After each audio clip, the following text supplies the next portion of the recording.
Pakai Portugis coba Kak. Bisa nggak Kak? Ci vuole che parla così, di Wih, conference.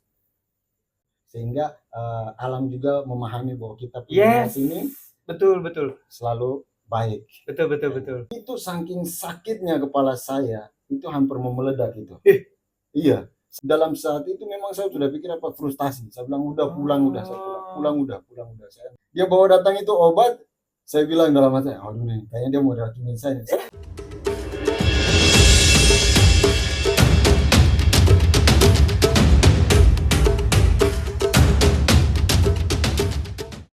Halo traveler semuanya.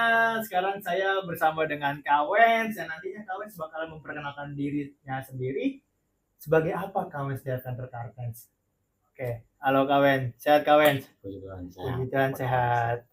Mungkin bisa langsung jelasin Kawens, bisa memperkenalkan diri dulu ke teman-teman kita. Oke. Halo, perkenalkan nama saya Wens Wayau. Saya asli Komoro. Saya berprofesi sebagai tour guide atau bisa juga disebut sebagai cook. Bisa biasa masak untuk tamu-tamu setiap ada pendakian kami selalu memasak. Oh, iya, iya.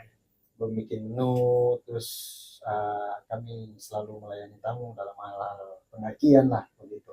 Seperti itu. Oh, berarti ini the most important man nih sekarang nih. Yang bagian cook di saat kalian kalau misalkan nanti kalian pergi ke Kartens dan pakai operasional kita, nanti Kawens yang bakalan masak-masakin buat makanan-makanan kalian. Benar Berarti sekali. masakan Kawens biasanya apa? Western kah, Asian atau gimana? Tergantung. Tergantung. Jadi, ya tergantungnya itu ketika kita punya tamu Western atau Indonesia, kita bakal nanyain dulu nih apa yang mereka apa namanya sukanya makan apa.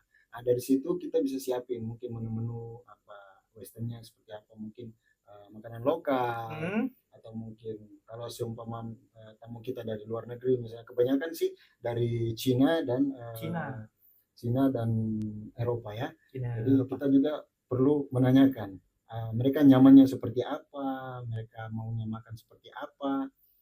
Kita tanyakan di situ supaya kita membuat mereka itu senyaman mungkin. Kita prioritaskan mereka dalam maupun makan atau pokoknya kita full service. Full service ya Kak. Oh berarti bisa request kalau di Adventure Cartens itu bisa request ya Kak? Nah, biasa kalau yang pernah Kakak bawa nih, kalau Western masakannya apa aja tuh Kak? Biasa kita bikin ikan, terus sambal ado, terus sambal ado? Sambal ado itu dalam arti sambal mentah. Oh, iya iya iya iya. Terus kita bisa bikin ayam rica-rica untuk Western ya, maksudnya makanan lokal. Iya. Begitu. Gado-gado begitu atau mungkin ya bisa juga kita bikin mie yang mungkin ya bisa ya cuacanya yang lebih hangat. Iya, tapi betul. Selama saya daki gunung nih, kalau misalkan abis trek capek, terus buka tenda, pasti yang pertama diincer mie. Entah kenapa tuh mie itu enak banget. Entah kenapa tuh mie mau instan yang kuah kah, mau yang goreng kah, pasti mie incernya. Karena mie itu dalam arti kuah, kita kan cari yang kuah, yang hangat, membuat kita lebih fresh kan. Memang nggak keringat dan tapi ya dalam suasana dingin ya. Iya betul. Dingin itu kita apa cari yang hangat-hangat begitu apa makanan-makanannya. Memang kita cari yang padat tapi itu juga nggak buat keringat ya, biar lebih hangat dari dalam ya. Iya betul. Bisa menstabilkan kita punya suhu tubuh ya dalam kuah-kuah lah pokoknya gitu. Kita pasti lebih enak kuah ya. Tapi betul, memang kuah-kuah itu lebih enak, betul. Dan kalau untuk makanan padat sih tergantung. Kalau kita kepengen makanan padat ya bisa kita masak nasi. Itu ketika mungkin mau rest ya, mau istirahat. Oh iya. Gitu. Tapi lebih kebanyak ke kuah-kuah. Gitu. Nah kalau misalkan apa yang pernah misalkan kayak kakak terakhir ngegetin dari negara mana tuh? Terakhir dari Cina. Cina? Iya. Oh berarti kakak bisa bahasa Cina juga? Cina kebetulan memang nggak terlalu sedikit aja. Sedikit. Masih nimba-nimba ilmu dari masih nimba-nimba ilmu lagi.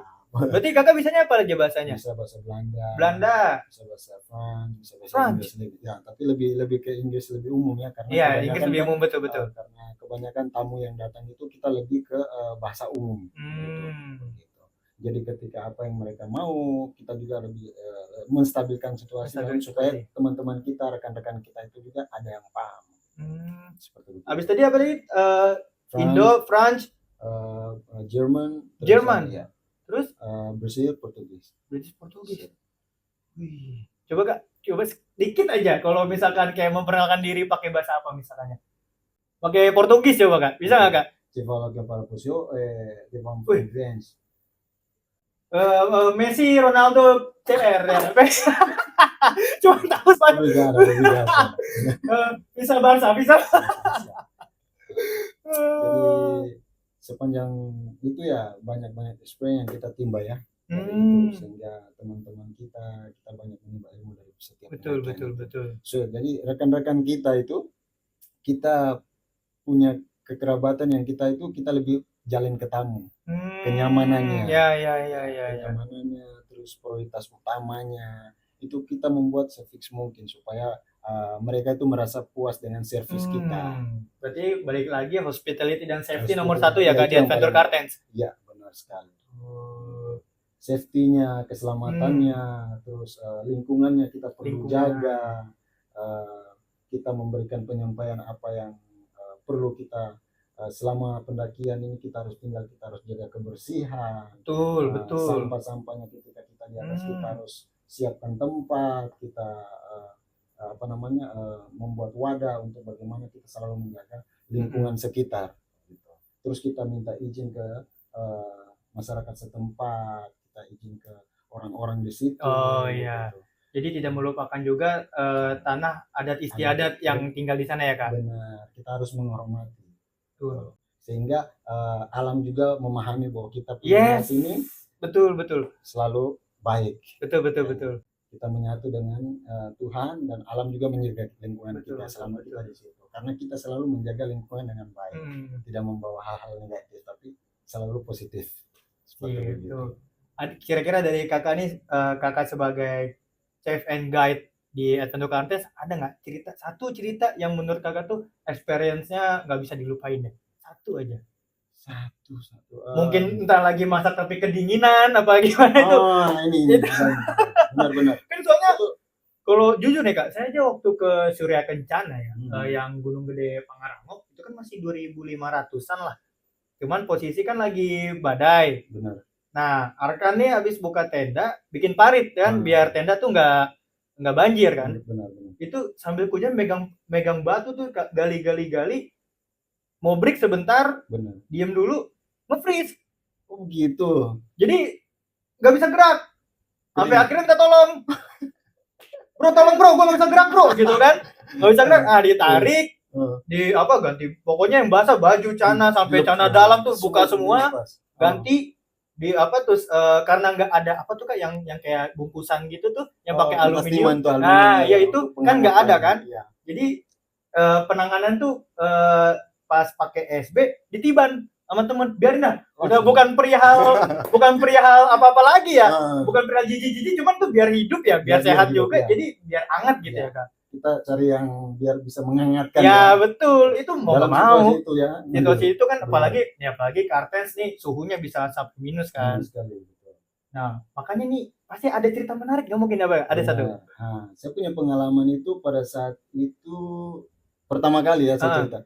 Itu pengalaman pertama, jadi saya dari dataran rendah, tiba-tiba pas sampai di atas itu saya kena hajat, namanya penyakit ketinggian ya. Iya. Kalau nggak salah AMS, kalau nggak salah Acute Mountain Sickness. Benar. Kalau nggak salah ya. Nanti bisa coba nonton video-video sebelumnya. Ya, benar. Jadi pada saat itu saya awalnya stabil-stabil aja, ini suhu tubuh saya kenapa kayak macam panas dingin, antara naik panas, hangat sebentar, turun dingin. Saya anggap biasa aja lah karena tadi baru dari bawah. Ya betul. Saya positive thinking aja lah. Ya sudah duduk. Ini kenapa mulai sakit dari kepala belakang. Aduh, mulai nggak enak ini. Udah mulai sebat-sebat ini. Aduh, ini sudah mulai nggak enak. Lama-lama dari belakang pindah ke depan. Wah ini kenapa sampai sakit sekali kepalanya. Duduk sekitar 30 menitan atau 30 lebih 30 menit, setengah jam ya. Udah mulai sakit. Itu saking sakitnya kepala saya, itu hampir mau meledak gitu. Iya, sampai nangis, sampai pada saat itu sampai frustasi. Iya, sampai nangis, keluar air mata karena dalam saat itu memang saya sudah pikir frustasi. Saya bilang udah pulang, saya pulang udah. Saya nekat pulang. Sampai nangis terus tiba-tiba kan ada teman juga dari Cina, dia dengar dalam tenda. Dia bilang, teman kalian kenapa? Dia bilang, kayaknya kepalanya kesakitan. Ya udah, dia samperin saya. Begitu samperin saya, dia masuk ke tenda, dia tanya, bro, kamu nggak apa-apa? Saya cuma sambil cucurkan air mata dan cuma bilang, kepala saya sudah mau meledak. Sakitnya minta ampun, sampai saking sakitnya itu nangis. Sudah karena tidak bisa tahan sakitnya itu. Iya. Langsung kayaknya dia juga punya pengalaman mungkin seperti begitu. Iya. Sehingga dia bilang, bro, kamu sudah minum obat? Saya bilang, udah, saya udah coba obat. Yang salah satu beberapa obat kepala sakit ya. Udah coba semua, cuman yang saya cocok cuman Ibuprofen. Nah, obat ini yang paling mempan selama dari situ. Itu langsung dia ke sebelah, tapi yang lucunya gini, saya kan belum fasih nih dalam bahasa Cina.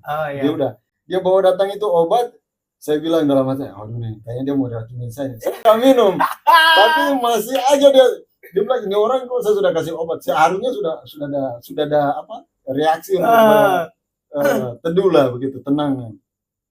Tunggu, dia balik lagi, dia penasaran. Kamu sudah minum obat? Ini masih ada di tangan saya. Minum bro, kalau enggak kau nggak akan sembuh kepala sakit. So instruksinya bahasa Cina itu? Iya. Gitu. Jadi saya tanya, jangan-jangan ini obat apa yang kau kasih saya nih? Aduh, saya pusing dah sudah. Ini bilang, bro, jangan takut, minum aja, itu obat Ibuprofen. Serius, obat ini mampu bisa kepala sakit saya bisa sembuh. Dia bilang, iya minum aja, cobain aja. Langsung saya sebat itu 2 biji, minum. Sebelumnya tuh saya udah coba itu obat beberapa obat yang memang biasa mereka pakai dan itu nggak tahu yang lain. Tapi kalau saya ya itu nggak mempan. Dari sore itu nggak mempan. Berapa lama berarti Kak sakitnya? Itu dari sore, dari mulai naik itu sudah dari sore sampai mulai malam itu. Udah jam-jam dong ngerasain sakitnya. Sakitnya terlalu sakitnya itu minta ampun, serius. Itu sampai saking nggak tahan itu. Sampai malam itu mulai sakitnya minta ampun. Makanya saya tahan. Karena saya nggak ngomong sama mereka, dia bilang, kenapa lain kali kamu ngomong? Saya bilang, oh iya mohon maaf karena saya juga tidak membuat suasana. Ya betul. Penting juga sih guys kalau untuk menjaga suasana kondusif itu penting karena justru kalau misalkan orang udah panik tuh kadang nggak kepikiran kan. Iya betul. Jadi udah saya langsung minum karena dia masih itu, saya bilang oke ya saya minum ya. Oke, udah minum, dia bilang kamu istirahat aja dulu bareng. Udah langsung saya taruh tidur itu dari jam sekitar 6:30 sampai jam 12 malam itu bangun tuh sembuh total. Sampai itu mulai dari penyesuaian suhu tubuh saya itu memang obat itu mempan betul buat saya itu. Mulai dari hari itu langsung bangun, yang kasih bangun saya itu lapar. Jadi bangun tuh, ini kok enak sekali, tidak sakit. Saya bilang, aduh ini berarti bisa tidak jadi pulang. Besoknya tidak jadi pulang, saya bilang, oh ini besok nggak jadi pulang, sudah aman. Sudah, ini mulai pede lah kembali. Jadi ngobrol-ngobrol dengan teman-teman, mereka udah bercandain saya. Gimana jadi pulang? Jalan kaki kamu. Digangguin sama teman-teman. Saya bilang, aman. Ya udah terima aja karena sudah digangguin sama teman-teman ya. Kita bercanda ngobrol. Bagaimana siap besok? Saya bilang, oke siap. Ya udah, kita mulai dari situ. Besoknya penyesuaian suhu tubuh hari pertama, hari kedua, dan hari ketiga saya bilang wah udah boleh nih. Dan begitu seterusnya. Puji Tuhan sampai sekarang aman-aman aja naik. Dan nggak pernah pakai oksigen karena penyesuaian suhu tubuhnya sudah bagus. Awalnya tapi safety ya, kita selalu menjaga keselamatan. Kita tetap bawa oksigen yang ini itu untuk menjaga kemungkinan hal-hal yang tidak terduga ya. Itu kita selalu siapkan, bahkan obat-obatan, pokoknya safety P3K itu kita selalu siapkan untuk hal-hal yang tidak kita duga ya di atas sana seperti begitu. Oke, berarti untuk selama pendakian Erpeto Kartens yang pernah kakak ikuti itu sudah ada kejadian kah atau belum? Untuk itu pribadi saya, untuk khususnya untuk saya. Ya, kalau untuk yang pendaki lain? Kalau pendaki memang secara kami ya, selama kami ya, selama tim kami untuk operator kami ya khususnya, kami nggak pernah, puji Tuhan nggak pernah terjadi insiden belum pernah sama sekali selama kami bawa tamu sampai dari tahun 2018 sampai sekarang. Sampai sekarang nggak pernah ada insiden. Clear, kami bawa naik aman, turun aman. Karena satu yang kita percaya, Tuhan itu yang kita bawa, hal positif, nilai positif yang kita tanam di atas, yaitu kita jaga lingkungannya, kita permisi dengan baik, terus kita jaga lingkungan dengan dia punya kebersihan. Itu selalu kita ngomong bahwa kita ini cucu anak-anak kita datang dengan niat baik, positif, ya otomatis alam itu dia juga tahu bahwa kita punya niat cuma baik. Jadi selama kami di sana itu, puji Tuhan selalu aman-aman, lancar dan tidak pernah terjadi apa-apa. Pergi dan pulang. Paling ada teman-teman kita satu itu dari warga negara kalau nggak salah waktu itu Belanda kan. Belanda ini dia cuma malaria. Dia kena malaria. Dia mau berusaha untuk naik, tapi karena kita menjaga dia punya keselamatan sehingga kita meyakinkan dia bahwa masih ada lain waktu. Supaya menjaga supaya betul safety first. Iya. Padahal dia menekan, dia bilang, aduh saya sudah jauh-jauh ke sini, saya nggak jadi ini. Jadi kita yakinkan dia sehingga dia mengerti, paham maksud tujuan kita, memberikan pemahaman bahwa masih ada waktu. Yes, betul. Money kita bisa cari, tapi kesehatan dan keselamatan itu paling penting. Jadi di Adventure Cartens tuh kita nggak sembarang juga nih buat nerima tamu. Kadang tuh kita harus ada medical check up kan, dan kita harus tanya dulu persiapan sebelumnya biasa pakai equipment apa aja, sudah ada experience ke gunung lain atau belum gitu. Khususnya tapi biasanya kalau untuk yang bule-bule gini kan kadang kan dia tahu Kartens karena Seven Summit kan. Tapi kadang-kadang kan jadi gimana ya? Orang-orang yang mau naik Kartens Pyramid tuh biasanya itu alumni para Seven Summit sebelumnya kan, kayak Kilimanjaro, Elbrus dan segala macam kan. Jadi kan untuk bule-bule ini kenapa lebih sedikit ada accident di bule, karena mereka ini well prepared guys. Mereka ini dari perihal fisik, perihal knowledge about mountain juga mereka tuh lebih bagus. Nah, sementara orang Indonesia itu rata-rata ngebu cuma jadi maksa ya. Bener. Itu yang ngebikin mungkin yang ngebikin Kartens nih Pyramid jadi banyak menelan korban mungkin ya, seperti itu. Kalau menelan korban itu kembali ya ke memang dari seperti yang tadi Bung bilang, itu memang dari lain segi segi itu kembali ke Yang Maha Kuasa yang tahu jalan kehidupan seseorang. Kita nggak perlu minta-minta, tapi untuk kembali ke kami selalu berdoa, kami selalu mengucap syukur, dan kita selalu berserah kepada Tuhan. Kita punya perjalanan ini akan selalu baik. Yang penting kita yakin. Yakin dan percaya bahwa perjalanan itu sip.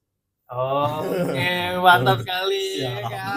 Mungkin dari kita segini dulu aja ya kayak. Nanti untuk kelanjutannya kalau mau lebih tahu sharing-sharing dengan Kak Wens, atau mungkin mau mendalami lagi ceritanya, kita tunggu teman-teman untuk ngedaki Kartens menggunakan operasional kita Adventure Cartens.